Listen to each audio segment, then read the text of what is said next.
Have you ever felt truly alone in the wilderness, where the only light comes from your campfire and the shadows seem to move just beyond its reach? What if those shadows weren't just a trick of the light? What if they were something far more sinister? Tonight, we'll explore 3 disturbing true camping horror stories that will make you think twice before your next trip into the woods. So, gather round the fire, keep your flashlight close, and prepare for some chilling tales. Our first story takes us deep into the heart of the Whispering Woods, a place known for its eerie silence and strange occurrences. This tale was shared by a solo camper named Jake, who had an experience that would haunt him for the rest of his life.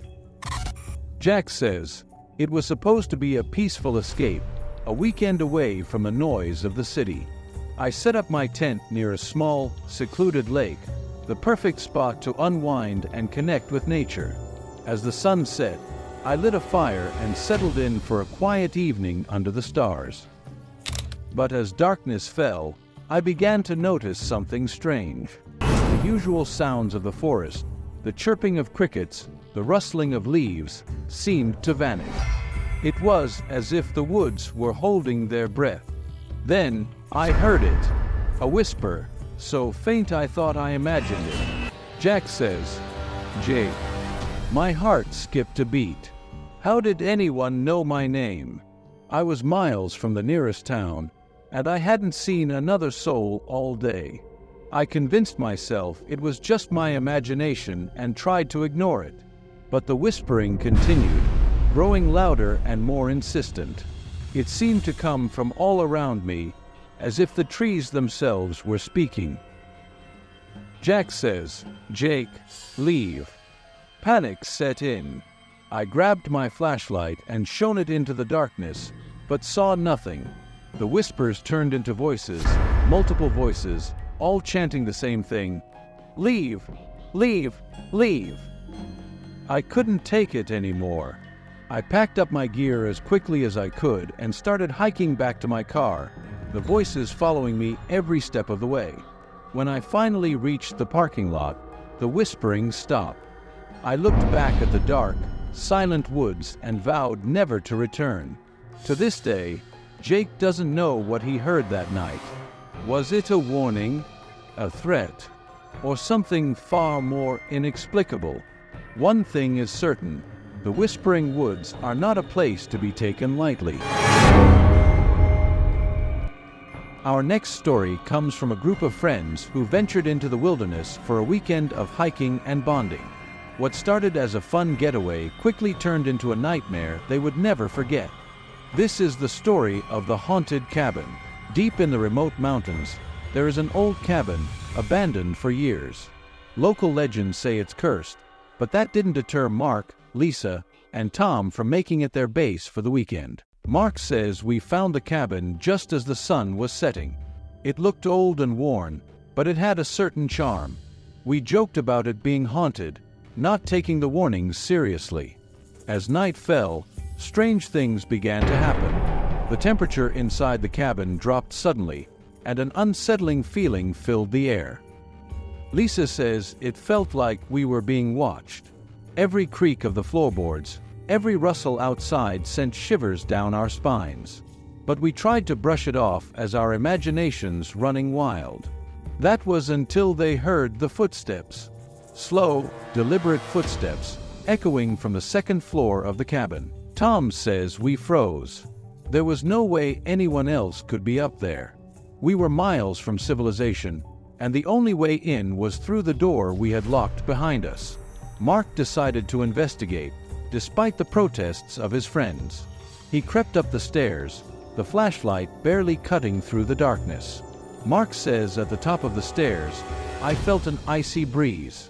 The door to the bedroom was ajar, and as I pushed it open, the footsteps stopped. The room was empty, but I couldn't shake the feeling that something was there, watching me." Mark returned downstairs, shaken but trying to stay calm. They decided to stick together for the rest of the night, hoping the morning light would bring some comfort. But the night had other plans. The sounds of whispers began, unintelligible but insistent, coming from all around them.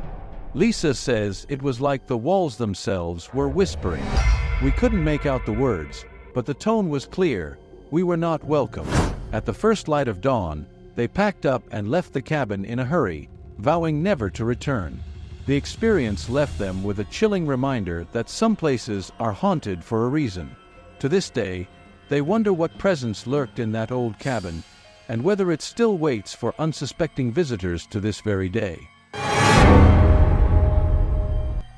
Our final tale takes us to a desolate stretch of coastline, where a lone camper named Emily stumbled upon something beyond her worst nightmares.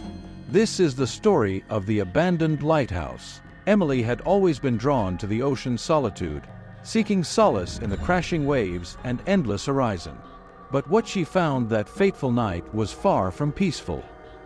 Emily says the lighthouse stood like a sentinel against the turbulent sea. Its beacon, long extinguished, cast eerie shadows across the cliffs. As darkness enveloped the coastline, Emily felt a sense of unease creeping over her. The wind carried strange whispers, almost as if the lighthouse itself was trying to communicate. Emily says, "I brushed it off as the wind playing tricks on my mind. But deep down, I knew something wasn't right." That night, as Emily lay in her tent, she heard it, a mournful wail echoing from the direction of the lighthouse. Emily says it was like a cry for help, desperate and pleading. "I couldn't ignore it, even though every instinct told me to stay put." Against her better judgment, Emily followed the sound, guided by an unseen force compelling her to uncover the lighthouse's dark secrets. Emily says inside, the air was heavy with the weight of decades. Cobwebs draped the walls, and the stairs creaked underfoot. At the top, she found a small room with a broken lantern and tattered maps scattered across the floor. But it was what she saw next that chilled her to the bone.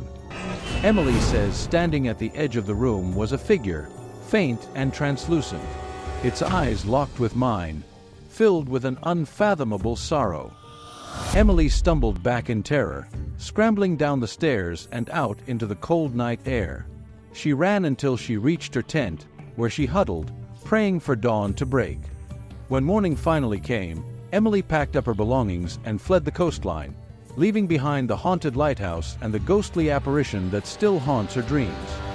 To this day, Emily wonders if she imagined it all or if the lighthouse holds a dark secret that defies explanation.